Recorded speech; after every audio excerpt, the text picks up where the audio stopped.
శంఖం పూరించనే రాముని తీరు శ్రీరాముని తీరు అచల్ సమరం చేద్దామంటూ సైన్యం కదిలొచ్చనే హనుమంతుల తీరు ఇది ఆంధ్రుల పోరు ఒక యుద్ధం పుట్టింది సీమాంధ్రుల కోసం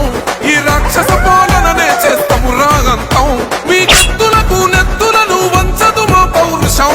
దుమ్ దుమ్ దుమ్ తాం దుంకాడుతాం దుమ్ములేస్తుంటే పసుపు చెండెగరేస్తాం దుమ్ దుమ్ దుమ్ దుమ్ తాం దుంకాడుతాం జనగర్జనతో చంద్రన్న గెలుపును చూస్తాం రస్తడ రండి రైగ మేం అస్సలు తగ్గం మీ రౌడి జానికి మో పౌరుషానికి మొదలైనది యుద్ధం గెలుపెవడద చూద్దాం ఓహో దుమ్ దుమ్